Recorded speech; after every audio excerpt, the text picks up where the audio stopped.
Anyone there? Anyone there?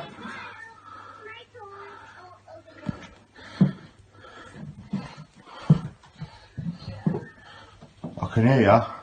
Where are you? Hey? Where? Where?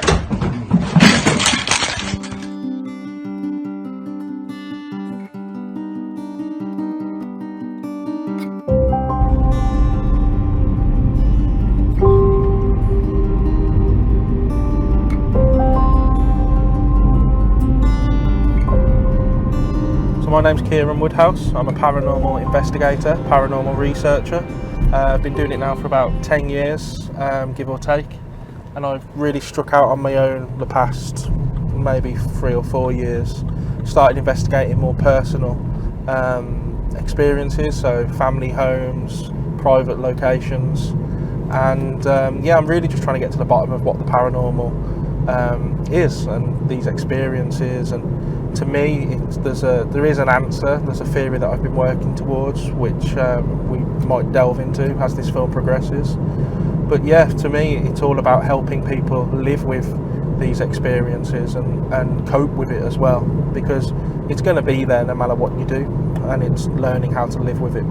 This house is probably the most intense that we've ever experienced in terms of how often it happens, how much the activity has constantly occurred. You know, we've obviously investigated places in the past where they've had the odd thing happen and you go and nothing really happens, and it's difficult to build up a case study for that particular place. But this home has been constant, really. It has quietened down, but through the peak of it about a year ago, it was constant. They'd have an hour and a half of activity a day at least, where it was all the time. You know, for that hour and a half there were bangs, knocks, things being thrown, people being touched. You know, we experienced this ourselves when we went down to investigate the first time. So yeah, it's I've never really experienced anything like this. We've come to visit the family to interview them about their experiences.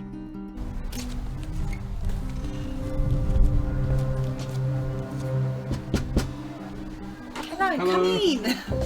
Here are some of the family members that have been living with this paranormal activity. I chose to interview Kelly first, the mother of the family. So Kelly, you asked for us to come down back in December 2019, I believe. Yep.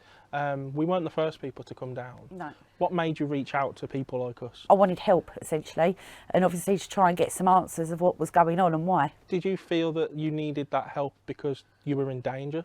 Not so much danger, threatened, I think's more's the word. Obviously, the kids were scared. Like I said before, we spent 5 months sleeping in my living room because every time we went upstairs, something happened. What the fuck is that? I don't know, the back room. Yeah, more threatened than in danger. I mean, it wasn't nice, everything that happened. And at one point, I thought I was going to have a nervous breakdown, I ain't going to lie. My anxiety went through the roof, but yeah. And with us being here now, you've been kind enough to allow us to come and film your home and your family. What is it you want from this? What do you want from this documentary? I just want to get it out there, what could happen. I mean, this I believe myself was brought on by what my daughter done the very first night, and I just want people to be aware. Before any of this, I was a complete skeptic. I did not believe anything. What happened, and to be honest with you, the last 2 years of our life have been hell. So I just want people to be aware. Don't mess with things that you don't know nothing about, because it will happen. Yeah, and it's had a very negative effect on you, as you say, for 2 years, just over 3 years now. Yeah. Do you feel that it's now here to stay? Yeah, it's still here. I mean, it got to the point where it got really bad. We had nothing for a good few months, and then it's like everything's gone back to the beginning. It's starting slowly again. We're getting voices, we're getting things thrown at us, we're getting things moving. Yeah, so it's like we've gone back to square one. It's like it's on a cycle. I don't believe we're going to get rid of it. I don't think anything can get rid of it. And like you said, I think now we've just got to learn to live with it, which I'm more comfortable with now, because obviously I've seen and heard a lot of things that people would never believe. Hopefully this will, as you say, show other people. Maybe there's families, I've got no doubt there are families that are living with this same situation, same occurrences, who probably don't know what to do. They don't know where to turn to. They might have had the same people come around that you've already had, and who promise they can get rid of it, but they can't. And they might be pulling their hair out. It's making it worse. So hopefully this will show them, you know, you can live with it if you do the right thing, and if you're, you know, if you open up to it, and so great, brilliant. Next to be interviewed was Kelly's daughter, Elise, who was being blamed for being the catalyst for the activity. So Elise, you were famously blamed for starting this haunting. You were out with some friends, you'd had a drink. Do you want to tell the rest of the story? Yeah, so basically me and a few friends had gone out, we'd had a little drink. It was just all having a laugh really, and we went to one of the churches, St Nicholas, over by school. It's literally right opposite it. And you know, we were just all having a laugh and a joke and that, and my friend said that he was quite into, you know, spirituality, things like that. And he told us that he could sort of like feel energy, things like that. So he started to say that he could see these people, see the spirits, feel them, and we all sort of was going along with it, like we believed it, because, you know, I had been friends with this person for a while. And then one thing led to another. We was all walking back, and there was like a pre-dug grave, a hole in the floor. And me being silly, I fell in it, and I hit my head, and they all come over. Oh my God, are you all right? Are you all right? Got out, didn't think nothing of it. It was quite late at night. I think it must have been about 1, 2 in the morning, I think. So we all started walking back to mine. It was a bit of a walk. We got back. We was all sitting in the living room, and the person that was into the spiritual side, he started to light candles and stuff, and started to call out basically, is there anything there? What made him do this? What made him, was it related to you falling into a grave, or was this just a completely unrelated occurrence where he just wanted to do this? I think it was because we were doing it before at the church, you know, and it sort of carried on. You know, he sort of messed with all that stuff, crystals, Ouija boards, that sort of thing. He's just that sort of person. And you know, he just wanted to see if there was anything. You know, we was all in the living room, and that there was a fairly big group of us. And so we lit the candles and stuff. He was calling out, and I think me and my friend was sitting on the floor in front of him. You know, he was really interested because I hadn't really heard much of this stuff before. So yeah, and he started calling out, and then a fire alarm went off. That's it, fire alarm went off, and he was going beep, beep, beep. And then the electrics tripped, and I think my mum come downstairs, or Lee, and they put it back on again, and then that was sort of that for the night. And I think that's when, from then on, it just went off. The electrics tripping has been a common theme throughout this haunting, I suppose. Yeah. Before you did this, was there any evidence, or did anything ever happen before that led you to believe the house was haunted? Not really. I mean, I suppose there was little things here and there, you know, like, because our house is quite squeaky, as to say. You know, you stand and then the floorboards will go, sort of like that. I'll be in the house on my own, and I would hear little squeaks and things, but I didn't actually think anything of it. I can't really say much did happen. Okay. And soon after you had your session, we'll call it, in the living room, you woke up to have quite a weird experience. Do you want to talk us through that? Yeah, so not long after, I was asleep. It was dark, but where my bedroom is, the moon sort of shines through, so there was like a beam of light, and my bed was quite low to the ground. And I woke up, and obviously I'm laying there, and I've just looked up at the side of the wall. I don't know if it was just I woke up, or I just saw this big ball of like smoke and cloud. Oh, it was terrifying. And I remember I woke up and I ran straight to my bedroom door, and I dived into my door, and my fan was on and it came on top of me, and I actually bruised like the whole side of my body. And then I ran to my mum's room. I was shaking, I was crying. I was like, Mum, Mum, Mum, Mum. And she was like, Elise, it's fine, like, it's okay, like, go back to bed. But, you know, the more I thought about it, because the moon came through, it blocked out a little bit of the moon, so it would go light, big ball of cloud, and then sort of light afterwards, if that makes sense. It was solid, yeah. I guess, was it solid if the light was coming through the other side? Did it allow the light to go through almost, if you could see? It was like, it was just like cloudy, you know, you could almost see through clouds. Like an opaque. Yeah. Okay. So And did did like it, fluffy, the shape to it, was it circular? It was kind of, how do I describe it? It was just like smoke. You know, it was big and... So if someone was to have a cigarette and then blow the smoke out, that kind of pattern of smoke that... Sort of like that, yeah, but it was very big, yeah. And could you tell a colour? I know it was dark. It was just... It was dark. It wasn't jet black, if that makes sense. It was just... it was just very dark and just cloudy And it was smoky. just there. Was it moving? It wasn't moving. And where was it in proximity to you being in bed? Was it over you? Was it away? It was sort of on top of me because so you looked up and it was kind of there? Yeah, because my bed is very low. I woke up and it was just sort of there on top of me. It was a bit to the left, but it was right where I was looking, and that's when I got up and ran. Yeah. And since we last came down, you've now moved out. Yeah. Did this play a part in your decision to move out? Yes, a lot of it, yeah, definitely. Many nights I would go and stay at my friend's house. I'd call them up 2, 3 o'clock in the morning. Please, can I come stay at yours? My mum and everybody would be sort of in their bedroom, all in her big bed. My brothers and sisters, because they were scared as well. But yeah, I just couldn't do it. The anxiety and being in the room next to them, I think because it mainly started from my bedroom as well, I would get all sorts going on. It's almost as if it was going through the rooms, if that makes sense, and my room was the first one, because obviously where it all happened. I did feel like I was targeted, so... Yeah. And do you feel slightly guilty for bringing this onto the family? Yes. Very guilty. And since moving out, we've spoken about this off camera, but you don't feel like you've taken this thing with you. So do you feel like it's now attached to the house as opposed to you? Yes, definitely. I do feel like moving out was the best decision because, you know, it was affecting my sleep. I just couldn't sleep. I remember waking up pretty much every night at the same 3 o'clock, 3:30 to 4 o'clock. Between 3 and 3:30, I would just wake up.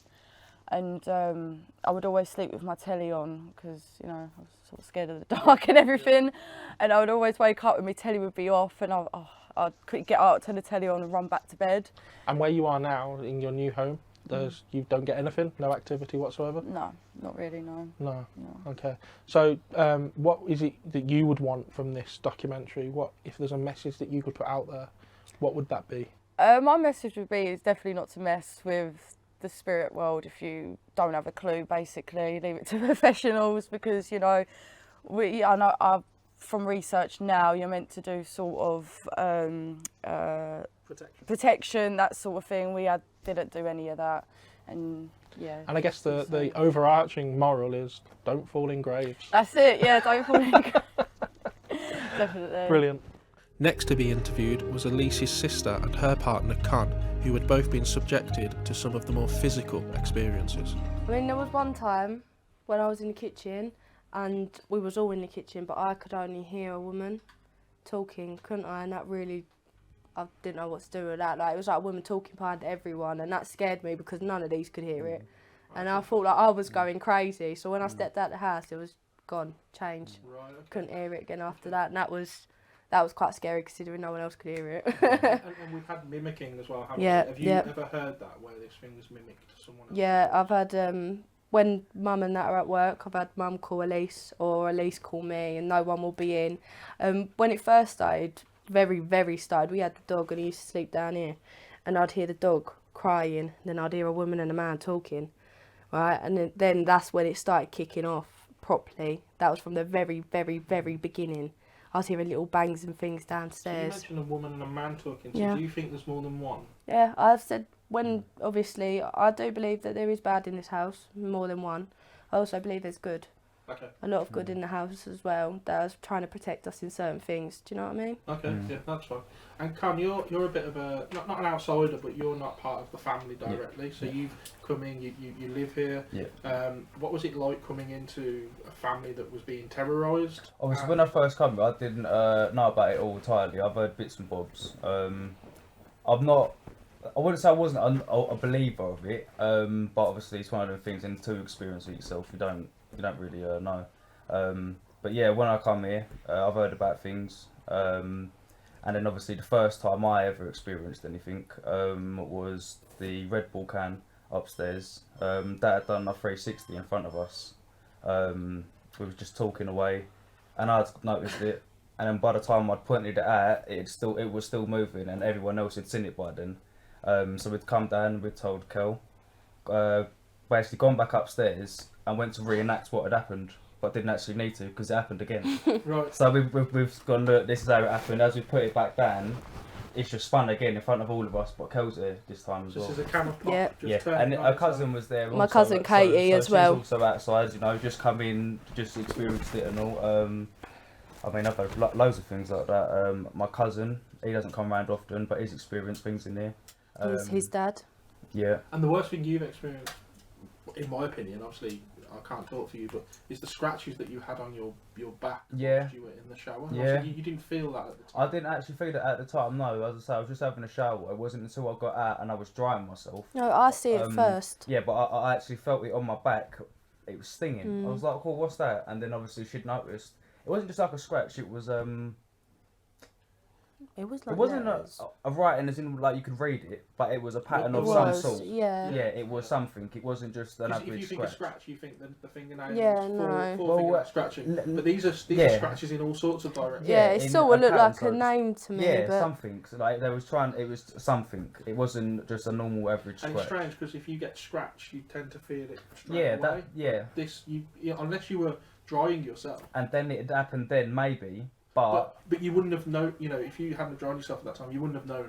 well that's No. it. That's it. It wasn't. Yeah, it just started stinging. So Which I find odd, really. yeah. And back at the start of this, Kelly and the family had people come round. They had investigators Yeah. come round, Yeah. myself included. Some of these people would come round waving sage. Yeah, that's right. Yeah. Throwing holy water on the Yeah, wall. that's right. Putting crosses and things, Oil. yeah, holy oil. Oil. Yeah. So apart from ruining the decorating Yeah. Yeah. and the paintwork, did that have any kind of effect on the occurrences? Well, not positive No, effect. not I feel really. like once they'd come, it kind of stirred things up a bit. They went, and then it had happened. I think that there was So, something for us to like sort of hope that Yeah. it would go. clear. Give- Do you know what yeah, I mean? But yeah. obviously it didn't. But they would like sort of giving us hope. Oh, if Yeah. you do this, But then this will everyone was happen. saying loads of things, so it's kind of hard to know what to do. Just So, trying so everything. they were contradicting. Yeah. One group would say do this, one Yeah. group would There was a no, lot of don't. that. Yeah. Yeah. But obviously we just tried everything. At the time we didn't know. We know what I mean. So we just tried anything we was told. We just tried giving it a go. And And Kelly went to the Vatican. the Vatican, Yeah. yeah, to get and brought back Yeah. holy water. Yep, I believe. they're still Yeah, up on yeah. that shelf. Yeah, it's in the corner. Yep. And even that didn't help. no things still happen. No. So do you feel that the people that came round and said that they could help, did they waste your time? Did they give? I think was there any positive? People come round here for their own little experiments. Do you know what I mean? It wasn't really so much to help us. It was more like, well, what can I get on camera? What can I put on my group to show everybody? Do you know what I mean? And then when it actually started and everybody see how bad it was, a lot of them was like they went. Yeah. Really, there weren't really anything else from that other So than do you think at that point they realised actually we're out of our depth? yeah. We can't do Possibly. anything. Yeah. I mean, one woman actually turned around and said there is nothing that we can do. I mean, you just have to get on with it. But that was after she got all their footage and everything else, ruined our wardrobes, put oil over it and everything else, and then we didn't hear back from them. No. So obviously it hasn't gone. No. These people haven't got rid of it. Yeah. Are you living with it now a bit better? Is it something that you're? It's easier to cope with. I suppose. I ignore it. Obviously, at the start, everything was like surprising and hard to get your head On around. edge. On edge, you was constantly. waiting for something. Now, something happens, it's happening again. Oh, right. It's sort of like we just turn a blind eye to Yeah. it. I have my friends come round and we all have remotes and that being thrown across the room, but I'm not like, wow. Obviously, when this first started happening, that would happen and you'd be amazed, as you Yeah. said, Yeah, you were on yeah, edge. yeah. So you were almost lending the negativity, the anxiety. Yeah, yeah, to this yeah. energy. I It do. would have fed off that. Yeah, Yeah. I do feel that. Yeah, Do definitely. you feel that ignoring it now has made it lesser? Has Yeah. it made it, Yeah, has it there's made it weaker, or is it just the fact that you're There's a lot ignoring it? less activity yeah. than what there was when we was all scared. Like as I said, the family was sleeping downstairs at one point Mm. all together in one room, and that obviously is a lot of fear and emotion and Yeah. things. Yeah. So it's going to be feeding off that, getting stronger. So, but since we've all sort of not got used to it, but we've just learnt to live with it. It's Yeah, like annoying little yeah. brother or sister. Do you know It what is, I that's mean? what we've actually You just said, don't, it but is you like can't an see annoying it. little Do you know kid. what I mean? You just live with it And in it the just end. does things. You say you can't see it, but people Well, have seen yeah, things. yeah. People have seen Yeah, shadows. we've seen Yeah. things. Yeah. So what is it that you've seen? Do you want to tell us an example?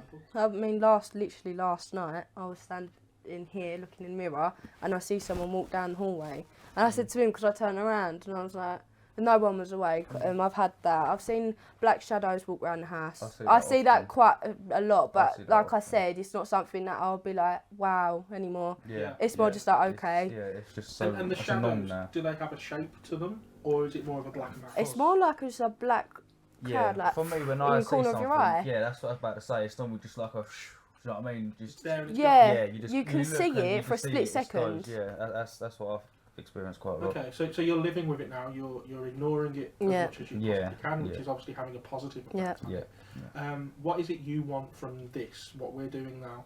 You know, the people that are going to be viewing Mm. this. What do you want to tell them? If there are people out there that are experiencing this, that are living with it, Mm. maybe they're at the start of all this, and Yeah. they're the ones that are scared. that You're are not anxious. crazy. Yeah, yeah. Well, first thing we've done, we Everybody found ourselves, experiences we thought, it. Are we all going mad? You know, and then obviously having other people outside the house come in and experience it too. give You'll us a never bit more- understand until you've had an experience. Yeah, that's all I can say. Yeah, yeah. Okay. And I don't go for every bit of help that you offer because it don't always help. You know? Yeah. You know what I It's mean? not always Yeah, helpful. it's not. You. Sometimes it's benefits for other Is people. it beneficial maybe to do your own research and to come to your own? We've done It's quite a hard to lot of know our where own to look for research. the help though, isn't it, really? Yeah. It's hard to know who to trust, who actually knows what they're talking about when you don't yourself. Do you Yeah. know what I mean? That's right. But yeah, I do you just- feel like now you do know a bit more about what? Yeah. Yeah, I mean, the other people that's come round, the only positive come from that is obviously they've educated us a bit on it. They've Yeah. explained a bit more to us. Told and us a then- few little And then things. someone else has come and they've told us other things, you know. So it's clued us up a bit on it. Did you read it? At this point, the interview was interrupted by the family hearing a voice saying Elise's name. Elise had left the house shortly before this interview began. Unfortunately, due to the positioning of our microphones, we were unable to capture this voice. I asked Con to talk us through one of his experiences. So, Khan, you mentioned that you had footsteps once along the hallway Yeah. and some banging on the door. That's right. Do you want to talk us through that situation? Yeah, okay, so my cousin just arrived. He just turned up. We'd gone straight into the back garden for a cigarette. Yep. And my girlfriend had called me. She was up here in the bedroom. And she said, oh, it's kicking off again. In other words, ghost is starting. Come up here. Yeah. So I've come up here. I think this was the first time my cousin actually experienced anything in the house. I've been telling him about it and things. It'd come up, and as we got to the top, I actually see the door, slam myself. That's what she was the talking. bathroom door? That's this bathroom door, yeah. So then we've gone in there. I've closed the door. We've sat down. I've looked at my cousin. I've seen he's scared. I've gone to say, I told you, things happen, mate. And as I've said that, the door's opened. I've actually heard the handle go. Slowly opened the door. And it sounded like, it was sort of like a horror film, you know, like slow footsteps, you know. It was really slow like this, you know, and then it got to like here, big loud creak it was, like there sort of thing, and then just went bang, bang, bang, really loud, and by that time it had petrified us, and we'd open up the door and we run straight downstairs in the back garden. Right. So yeah. So then the footsteps, obviously, you can't hear it because, you know, you've got the children downstairs at the moment now. Yeah, But it was quiet. We was Yeah. the only people in the house at the time, so when we were in there and we're literally there like that to the door, we could hear everything. We could hear it walking, you know, and then obviously when it got to there, it creaked and just went bang, bang, bang, like really loud. three bangs. Three big loud bangs, like that sort of and thing. how long before you then left that room? Instantly, as soon as that happened, we were straight down. So you must have came out and passed whatever this Yeah, was. yeah. Maybe. We didn't think. We was just open that door straight out. We didn't think. Yeah. Okay, great. Yeah. yeah, petrified to be honest. One of the most common experiences in the house is the family experiencing coins being thrown. Here is coins. Yep. And in fact, when I came down here, within 2 minutes of walking through the door, there was a coin thrown down the stairs.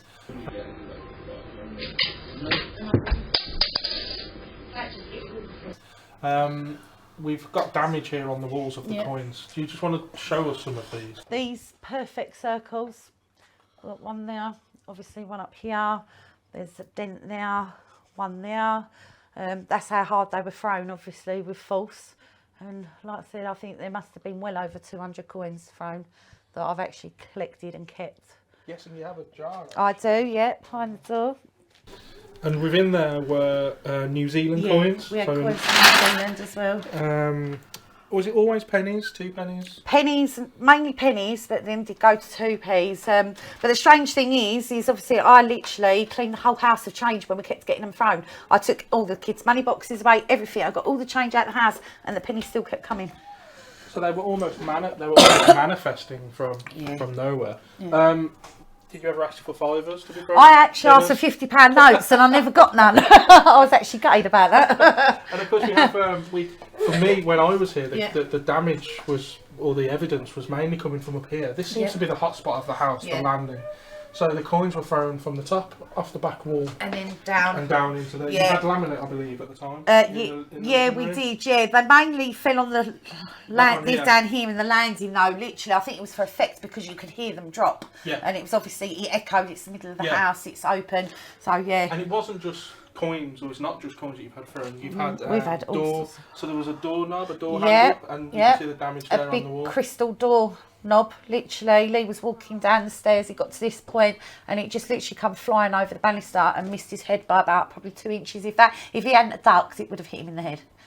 Wow. And we had Christmas ornaments from yeah, my daughter had one of them Olaf statues that you paint. She'd done a really good job, really proud of it. It was upstairs and it literally got thrown at one of the bedroom doors that hard that it literally shattered all over the place. And apart from the coins being thrown, which is a mystery, for me, one of the biggest mysteries here is this stuff. Yes. So it's a liquid, clearly. Yep. People have claimed to have had it fall on their head. Yep, it get dripped on your head. I've had it. Rain. Yep. It never appears on the floor. No. It never you never see evidence of it on the floor. No.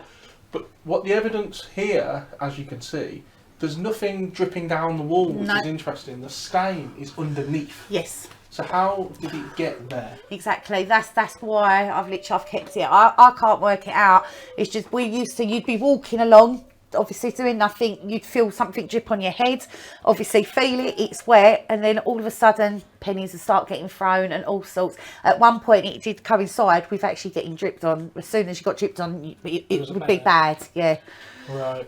So, I mean, for me, you can see little drips where it has appeared on the wall. Yep. But the big question is, where has it come from? Exactly. These ones here, if you look, the ones that are right in the middle, there's no way it could just appear in the middle. Yeah. It's just, I don't understand it. I really don't. No. And of course, there's nothing on the ceiling to show that you've had anything drip through the ceiling or the loft patch. It's a mystery as to how that's there. And you never had this before any of this started? No. This was in the middle of it, the build-up before it got really bad. It started just before then. So, yeah. Oh, okay. One of the most fascinating pieces of evidence we captured on the cameras that you had was the manifesting clothes. Yes. So you did at some point have a camera fit up in this. This shelf wasn't here. No, it wasn't. No, we had cameras up. And you had a camera there. Yep. And the camera captures clothes appearing here. Yep. And landing on the floor. Yep. We tried to debunk this, obviously, by squeezing behind the camera. Yep. But you can't. You can't do it. It's impossible. The camera, it was motion censored, so yep. it would have picked someone up coming here. Yep. And of course, the camera would have captured someone's arm throwing. Yeah. Talk us through that. Where were you at the time? What it was is we was actually in bed at the time. That was a shot that happened, obviously, quite late at night. But the thing is, what it was that was actually thrown was my son's pudsey onesie and a pair of slippers that were wrapped up, but they were actually downstairs when we came up to bed. Right. So how they got from downstairs to up here being thrown, I do not know. So downstairs, up here, appearing effectively through the ceiling. Yep. And landing on the floor. Yeah, just dropping. That's fast. And when it does land on the floor, what you do see on the footage is what look like orbs, flying points out. of light flying out. Yeah. Which brings me to the next one. When we were here investigating, we had a lot of orb activity. Lee has captured a lot of orb activity on his phone. I'm not a big believer in orbs. I think a lot of it is dust. But some of these orbs, particularly what we caught, are very reactive. You see the ones where we're knocking, and you know, if you hear this knocking, can you respond? And you get orbs. There's some footage where we're downstairs laughing, and 2 orbs fly down the stairs as if they're coming to, you know, have a listen as to what's going on. So I do think there is orb activity here, but for me, that is the jewel in the crown is the manifesting clothes. They were downstairs, they've appeared upstairs, coming through the ceiling, and they've landed on the floor. Have you ever thought of an explanation for that? No, I could not think of one, even to this day. Obviously, like I said, they were downstairs, they wasn't even up here. And it was one of them videos where I got up the next morning checking my cameras as I used to do to see if anything happened during the night, and I was gobsmacked just seeing it. Yeah, I don't think you could set cameras up forever, and I don't think you'd ever capture evidence like that again.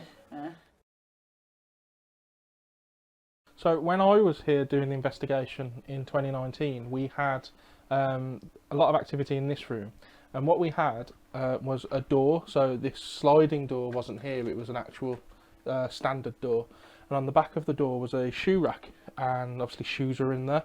And I came in here pitch black on my own. I sat on the bed here and I faced the door, and well, faced the wall here, the door to my right, and felt a thud in my back.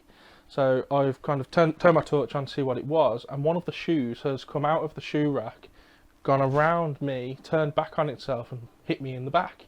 So I've gone and told everybody. At the time we were all in separate rooms trying to capture this thing, and we swapped around, and then another member of the team came in, and within a couple of minutes he came sprinting out of the room, basically running into my arms, because the shoe had now moved off the bed, which is exactly where I'd left it, and at the time he was stood like this facing the door. So the shoe was lifted off the bed, come round, done a 90-degree turn and hit him in the back. So when we came in to see what he'd experienced, lo and behold, on the floor was the very same shoe that had hit me, that I'd left on the bed. I've never been able to explain that, and it was really good that somebody else experienced it at the same time. But it's just another list of strange things that happen in this house.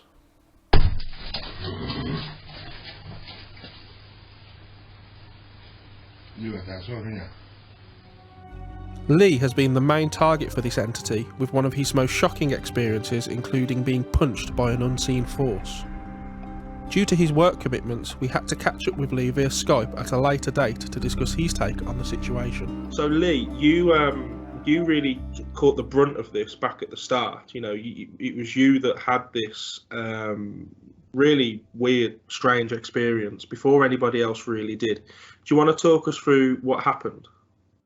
Yeah, I mean, we started redecorating upstairs, so we started ripping the carpets up, stripping the wallpaper and stuff like that.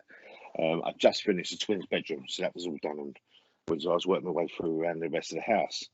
And to be honest, I didn't really know anything was going on. And then Kel rang me, and I was on the phone, and halfway through the phone call, she heard a hiss, like a howly hiss, and I couldn't hear nothing. So she said, "What was that?" I was like, "Well, I didn't hear nothing." And while I was on the phone call, obviously we've got teenage kids, and they don't knock normal; they bang on the door. So that's how I know who it is when they knock. So obviously one of the kids, they knock like the police, bang, bang, bang. So I'm on the phone to Kelly, and during the phone call, the door had gone, bang, bang, bang. So I've said to Kel, Elise is back. So I've gone downstairs. As I've gone downstairs, that's when Kel's heard the hiss on the phone. So I said, "No, I didn't hear nothing." So I've opened the door, and on the phone I was just about to say, "Stop knocking like a copper." And I went, "Oh, there's no one here, Kel." She went, "What do you mean there's no one there?" I went, "There's no one there." And I went, "I'm sure I heard the door." And Kel was on the end of the phone. She went, "Yeah, I heard the door go as well." So I thought, "Oh, that's strange."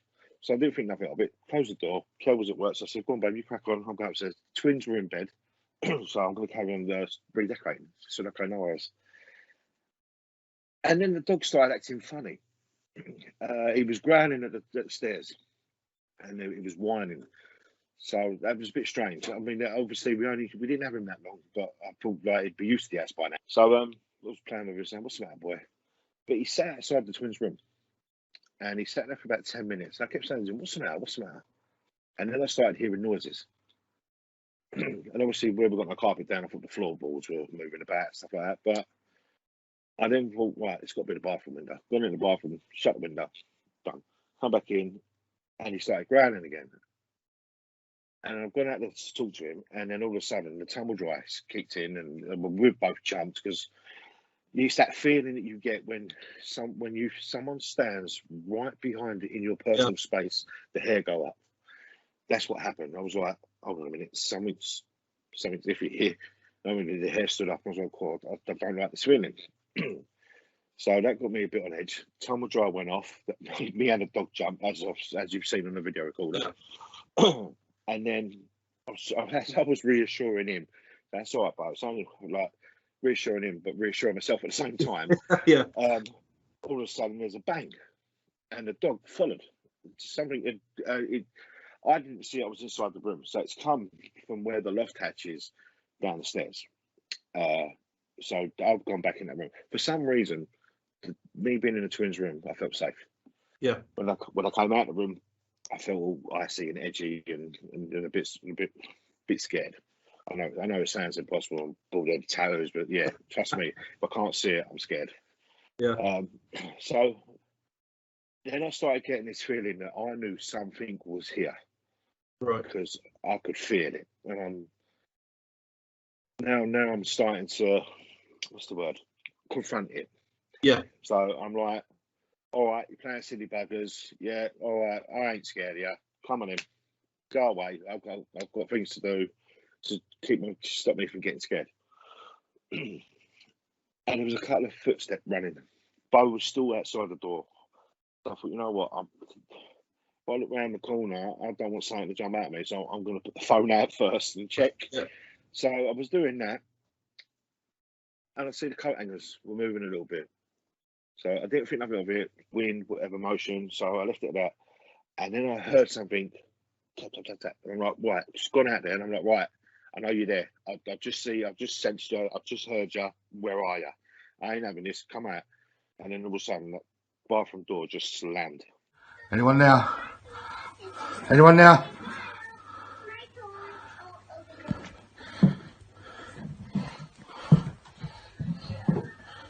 I can hear you. Where are you? Hey? Where? With that, that's it. I'm back in the room, and now I'm talking to it. Now I'm letting it know that I acknowledge it. And I'm like, no, I ain't gonna give it any more credit. So now I'm texting Kel, look, there's something here. I ain't liking it. Get home. And then she's ringing me, and then I'm not telling Kel, I'm not going to speak. I'll text because I'm scared.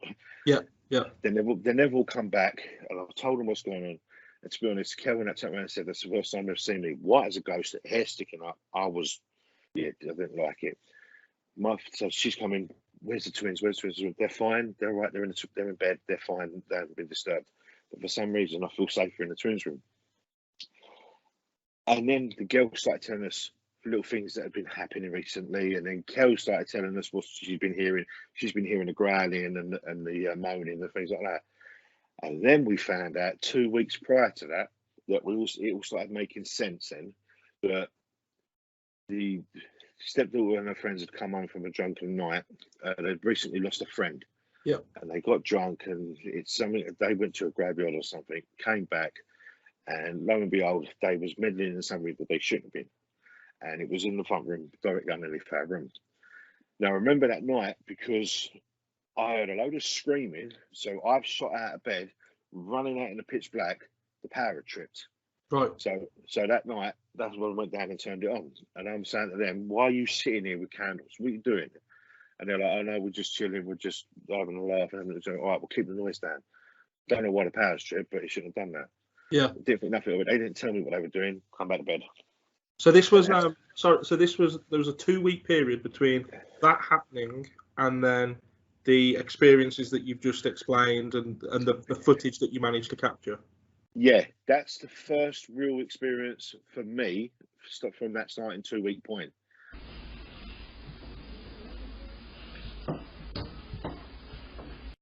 And as a family, Lee, obviously this has impacted you on an individual basis. As you say, you were having these experiences and everybody else was having it, and it was all independent. But what would you say it's done to you as a family unit?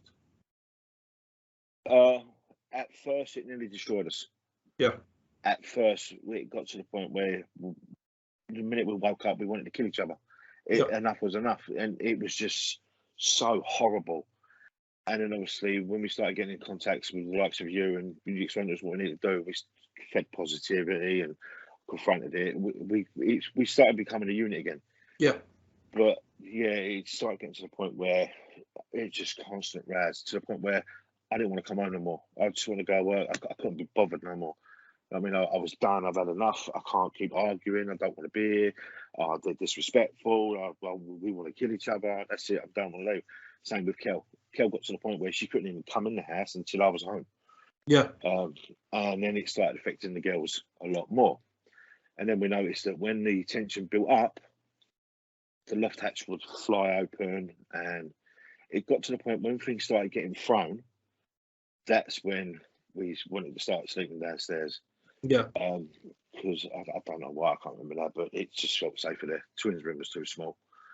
I must say, Lee, from being to your house, the times that we have, the living room does seem to be the place of least activity. Yeah, and that surprises me because that's where it started. Yeah, which is odd. I mean, we used that when we investigated there.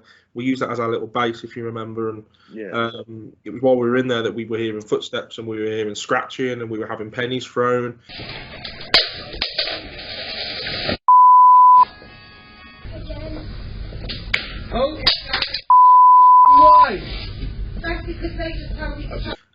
But never anything really in the room. So it doesn't surprise me that that's where you felt safe to sleep as a family. I think it was because when we was all work, we never really used the front room. Yeah. None of us did. Me and Kel would be up here in our room on the telly. The girls would be in there and watch the telly. To be honest, we never were a family unit that sat in the front room and watched telly. Never have been, but we are now. So I think whenever we were down there, you would hear someone in our room.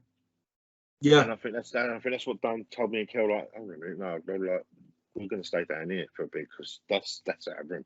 We're landing now. That's happening. And I think it was the point when we was in bed and Kel had woken up. She'd had that really horrible dream to the fact where she was in some dungeon thing, tied up, and there was she said it was like a demon or something that was controlling her and pulling her by rope, and it was trying to tie her to the bed and keep her there. And then I think it was after that she was like, "No, we're sleeping downstairs." Yeah. So that's the point where we started sleeping down there.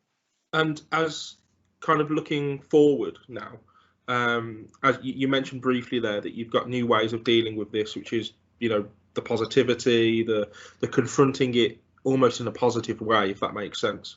Yeah. Is there anything else, any other coping mechanisms that you've developed? Yeah, I mean, don't feed on it too much. Don't talk about it too much, because that's giving it acceptance and that's giving it more energy. I think the major blessing we had was Leah falling pregnant. The minute she felt pregnant, it all calmed, and it was such a lovely release that it was nice. And then with Ava being here, it has been a blessing. We've never gotten so well. It's been amazing, and I think it's because of that, because it's that miracle and that joy, that brand new soul. Yeah, that's come in here and cleaned the house basically.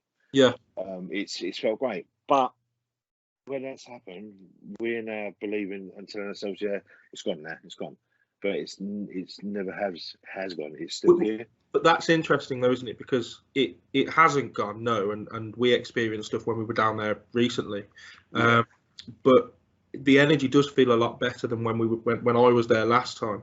And I think that's really important for you to tell yourself that, you know, that it hasn't gone. But the fact that you can almost tell yourself that it has gone is testament to how you're dealing with it, how you've coped with it. And I think you've done really well. And I don't think you ever will get rid of it. I think you've just got to learn to live with it.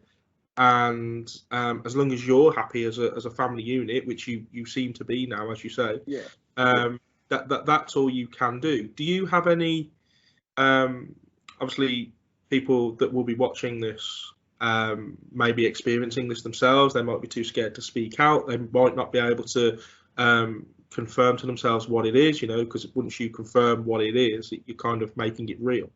So have you got any advice for anyone that might be in your position?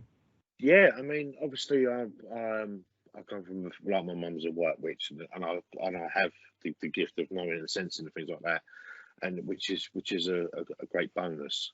But what I tell people is don't dive into something that you ain't 100% certain on, and don't go on with these other people that tell you, oh yeah, we can help you and do this. Don't believe any of that. Go with what you feel, and go with what your mind and your heart is telling you, and do the right thing. Either live with it, accept it, or if it gets too mad, reach out to people like yourselves, Kieran, that don't do any of this for profit, that do this for the real deal, which is to understand what's going on between the science and the paranormal, for answers, and for helping others to understand it. Look for you sort of people, and don't be afraid to ask someone for help. I mean, at the end of the day, I'm a very stubborn man. I'm set in my ways. I'm very proud, and for me to admit to my house is being haunted embarrasses me to let people know, because I don't want people to take the mick out of me, and things like that. But at the end of the day, unless they understand and see it for themselves, they're always going to be like that. Yeah. So don't be afraid of what you're going to get back. Just do the right thing, and seriously, just if you don't know what you're doing, don't do it, please. And it might seem nice to have a medium come around and tell you that because someone's passed very lately and you need closure or whatever. Don't do it. Not in your own home. Do it somewhere where it's nothing to do with you, if that's what you want to do. Just always say, don't do something that you don't know what you're doing. Because it could just open a can of worms.